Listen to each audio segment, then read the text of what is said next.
Detalles de cómo se desarrolló estas elecciones, qué viene ahora en Ecuador. Lo que más sabemos ahora es que hay un país muy violento, un país muy polarizado, pero para entender mejor la situación estamos en línea con Alfredo Dávalos, él es consultor y analista político desde Ecuador, está en línea con nosotros. ¿Cómo te va, Alfredo? Gracias por estar en contacto con nosotros. No, a las órdenes, Cristian. Un fuerte abrazo a los amigos paraguayos. Un gusto estar compartiendo todo lo que ha pasado en las últimas horas en este proceso democrático que se ha vivido en Ecuador. Alfredo, algunos titulares de periódicos hablan de una sorpresa en el resultado de las elecciones. ¿Quién es Noboa y por qué llama la atención que haya ganado? Bueno, en primer lugar, la primera vuelta Novoa no figuraba entre los favoritos. Después del debate de la primera vuelta, que fue una semana antes de terminar la elección, ahí se destacó, desde ahí empezó a darse a conocer primero al Ecuador y se termina convirtiendo en una especie de outsider en la primera vuelta, ¿no? En Ujú. la segunda, él hace una campaña interesante que se desmarca por completo de la bronca, de este clivaje del correísmo y anticorreísmo. Cabe destacar que él es hijo del famoso magnate millonario Álvaro Noboa, que fue 5 veces candidato a la presidencia de Ecuador y las 5 las perdió teniendo todo el dinero del mundo. Entonces viene de los grupos empresariales de Guayaquil, ellos están muy vinculados al tema de bananeras, al tema de harineras, hay un grupo molinera que está detrás de ellos. Acaba de ser asambleísta en esta asamblea que fue declarada bajo muerte cruzada por el presidente Guillermo Lazo. O sea, es un joven que termina siendo uno de los presidentes más jóvenes de la historia del Ecuador, ¿no? Pero viene del ámbito empresarial, no viene del ámbito político, ¿no? ¿Qué hizo que él se sobrepusiera con este resultado a Luisa González, teniendo en cuenta el antecedente de su papá, políticamente hablando? Yo creo que es importante que la audiencia conozca que Ecuador está compuesto por un voto joven, eso es importante, de los 16 a los 45 años representan el 60% de los electores, entonces él logró conectar muy bien con esta juventud. Creo que fue una campaña que se destacó más por el marketing que por la política.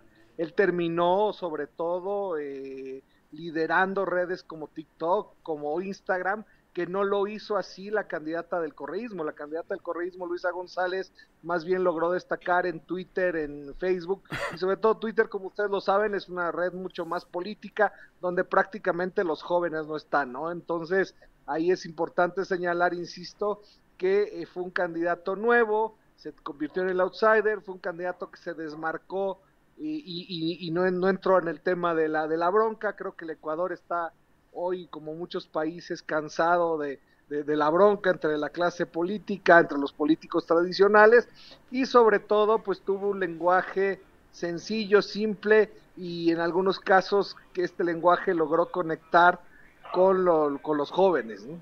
Sería un político que no hablaba de política prácticamente, Alfredo. Sí, Tradicionalmente que no hablaba de hablando. política. Sí, sí, sí, su esposa es influencer, entonces más hablaba más que hablar, yo creo que sus acciones eran más desde una conversación, desde la cercanía, desde que a veces suena curioso, ¿no? Pero nosotros a veces decimos unas campañas mucho más humanas, ¿no? Uno dice, Ujú. bueno, pues son seres humanos, pero claro, son campañas humanas en el sentido que son campañas comunes y corrientes, son menos políticas, son campañas donde se entiende que la cercanía, que por encima de la propuesta está la personalidad, está en este caso el candidato, y de esa manera pues logra, insisto, incidir principalmente en este segmento tan importante como son los jóvenes, ¿no? En el Ecuador. ¿Hay alguna expectativa positiva con relación a su asunción en próximo diciembre, teniendo en cuenta que este periodo en el que estuvo Lazo, la verdad que Ecuador estaba viviendo altibajos sociales y políticos muy fuertes? Bueno, es un gobierno de transición que me parece importante primero tener claro. Es un año, 6 meses. Es algo complejo realizar cambios. La ciudadanía estará con muchas expectativas. El rato que él asuma, querrán cambios de manera urgente.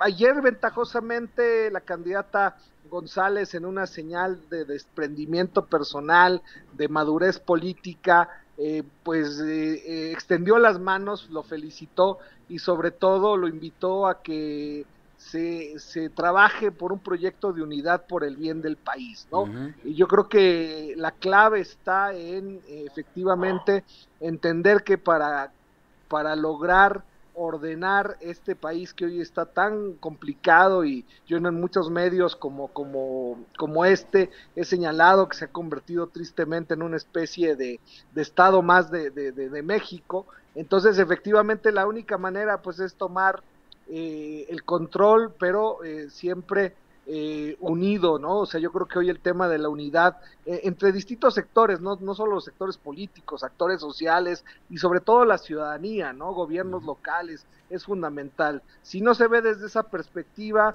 será muy complicado si se sigue gobernando como le pasó a Lazo, solo para un segmento, para un grupo que tiene intereses económicos, difícilmente cambiarán las cosas y tendremos más de lo mismo, ¿no?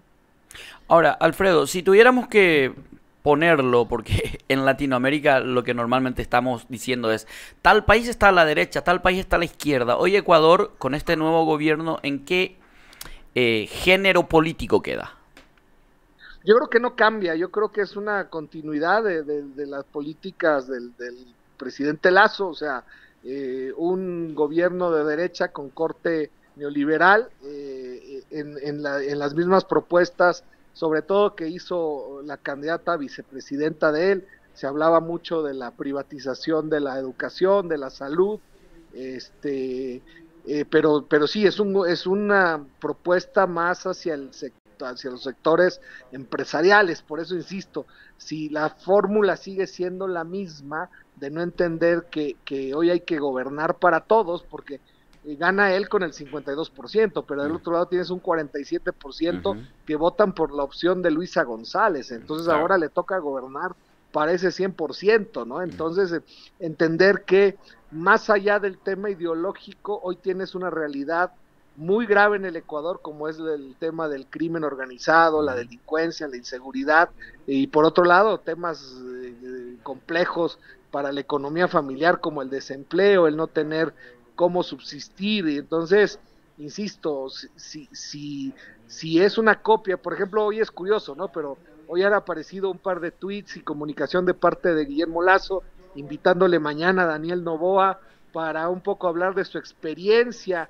en el gobierno. A mí, en vez de darme tranquilidad, más bien me causa extrañeza, a la vez preocupación, porque digo, bueno, ¿qué le va a aconsejar, no?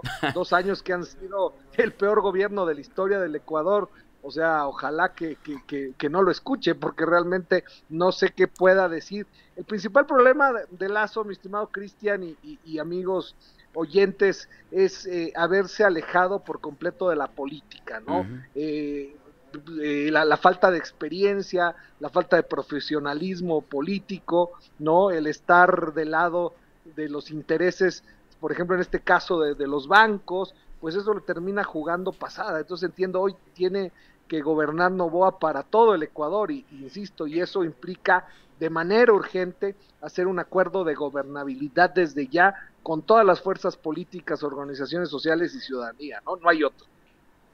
Bueno, tengamos una actitud positiva y supongamos que Novoa ahora va a ir a escuchar a Lazo para aprender todo lo que no se debe hacer.